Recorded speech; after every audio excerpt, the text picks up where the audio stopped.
तो याद कर रहे हैं आज हिंदुस्तान की एक ऐसी यादगार शानदार सिंगर को जिनका 13 साल की उम्र में रेप हुआ, अपनी ही बेटी को अपनी बहन बना कर रखा और आगे चलकर कहलाई एक महान सिंगर।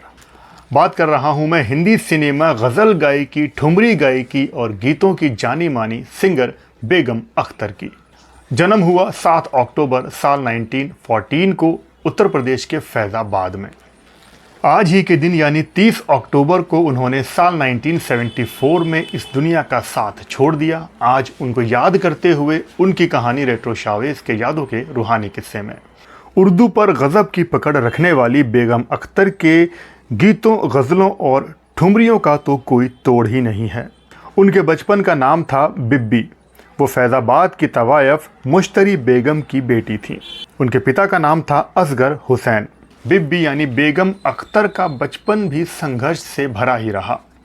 जब वो महज 4 साल की थीं तब उन्होंने अपनी जुड़वा बहन के साथ एक जहरीली मिठाई खा ली थी, जिसकी वजह से वो बहुत ज़्यादा बीमार रहीं और उनकी जुड़वा बहन दुनिया से रुखसत हो गई। और फिर कुछ समय बाद सितम ये हुआ कि उनके पिता ने उनको और उनकी माँ मुश्तरी बाई को भी छोड़ दिया। अब बिब्बी यानी कि बेगम अख्तर अपनी माँ मुश्तरी बाई के साथ ये संघर्ष वाला जीवन बिता रही थी। जब वो महज 7 साल की थीं तब से ही उनको गाने का बहुत शौक़ था। उन्होंने एक महफिल में चंद्राबाई की आवाज़ सुनी और उनकी आवाज़ पर बिब्बी फ़िदा हो गईं और गाने में ही अपने करियर को आगे बढ़ाना चाहती थीं। उन्होंने संगीत की पूरी शिक्षा ली और देखते ही देखते उनकी आवाज़ हर दिल अजीज़ बन गई। वो काफ़ी पसंद की जाने लगी और बड़ी बड़ी महफिलों में गाने लगी थीं। अब अख्तर बेगम करीब 13 साल की हो चुकी थी और बिब्बी से अख्तरी बाई बन चुकी थी। बड़ी बड़ी महफिलों में उनके गीत और संगीत को सुना जाया करता था। कहा जाता है कि एक दिन महफिल में गीत गाने के बाद बिहार का एक राजा जो कि अख्तरी बाई को पसंद करने लगा था, वो उनके पास गया। बेगम अख्तर का उसने रेप कर दिया। उसने किसी की नहीं सुनी और 13 साल की बेगम अख्तर के साथ उसने ये घिनौना काम कर दिया। बेगम अख्तर पूरी तरह से टूट चुकी थी, लेकिन उन्होंने अपनी हिम्मत जुटाई और जीने का फैसला किया। और इसी के चलते अगले साल उन्होंने एक बेटी को जन्म भी दिया। लेकिन उसके बाद भी उन्होंने अपनी हिम्मत जुटाकर जीने का फैसला किया और गीत संगीत में आगे काम करती रहीं। वो अपनी बेटी को बहन बनाकर सबके सामने पेश किया करती थीं। फिर करीब 15 साल की उम्र में उन्होंने नेपाल बिहार भूकंप पीड़ित लोगों के लिए फंड्स इकट्ठा करने के लिए एक प्रोग्राम में परफॉर्मेंस दी।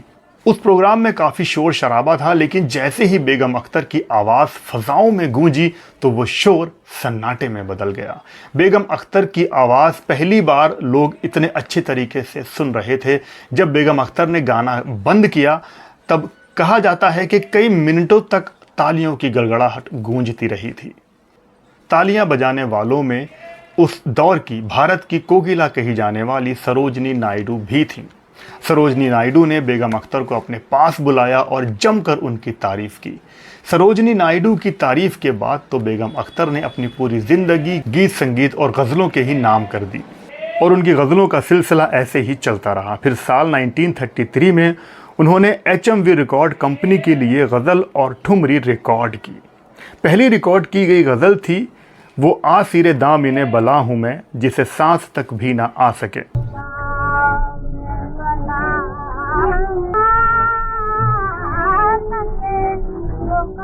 उसके बाद तो उन्होंने कई यादगार शानदार गज़लें गाईं और बहुत नाम कमाया।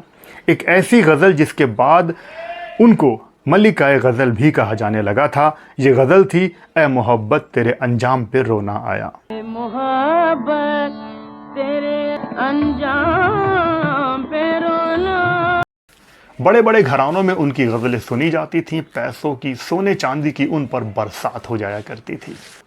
उसके बाद बेगम अख्तर को फिल्मों में काम करने के ऑफ़र भी मिलने लगे। उन्होंने एक दिन का बादशाह में काम किया, गीत भी गाए और साल 1933 की फिल्म नल दमयंती में भी काम किया। फिर 1942 की फिल्म रोटी में भी काम किया और 3 गज़लें भी इस फिल्म में गाईं। उसके बाद 1945 में उन्होंने शादी कर ली बैरिस्टर इश्तियाक अब्बासी से।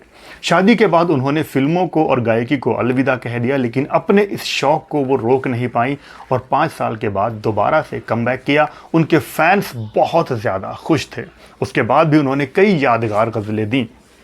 उनकी कुछ चुनिंदा गज़लों की बात मैं यहाँ पर कर देता हूँ, जैसे कि ये न थी हमारी किस्मत की विसाल यार होता, वो जो हम में तुम में करार था, बहुत पसंद की गई थी। मेरे हम नफस मेरे हम नवा, साथ ही उल्टी हो गई सब तदबीरें, और दीवाना बनाना है तो दीवाना बना दे। ऐसे न जाने कितनी यादगार हिट गज़लें हैं जो उनके फैंस आज तक पसंद करते हैं। दीवाना बनाना है तो दीवाना बना दे। अब बात करते हैं उस दिन की जिस दिन बेगम अख्तर ने इस दुनिया को अलविदा कह दिया, यानी कि 30 अक्टूबर साल 1974 को।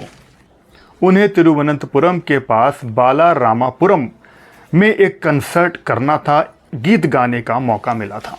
जब उन्होंने ये कंसर्ट शुरू किया, गीत गाना शुरू किया, तो वो अपने आवाज़ की पिच से खुश नहीं थी।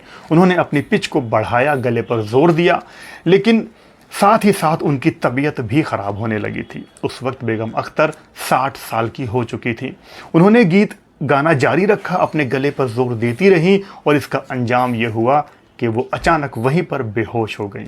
उनको बहुत जल्दी में हॉस्पिटल पहुंचाया गया, जहां पर उन्होंने दम तोड़ दिया। उन्होंने करीब 400 गीत रिकॉर्ड किए हैं। उनको कई अवार्ड भी मिले।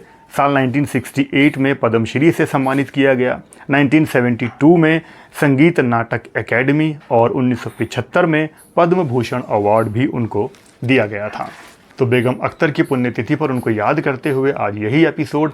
आपको बेगम अख्तर की कौन सी गज़ल याद आ रही है, कमेंट करके ज़रूर बताना। वीडियो पसंद आया हो तो वीडियो को लाइक शेयर कर देना, चैनल पे नए हो तो सब्सक्राइब कर लेना। आप लोग अपना बहुत बहुत ख्याल रखें और देखते रहें रेट्रो शोवेज। जय हिंद, जय भारत।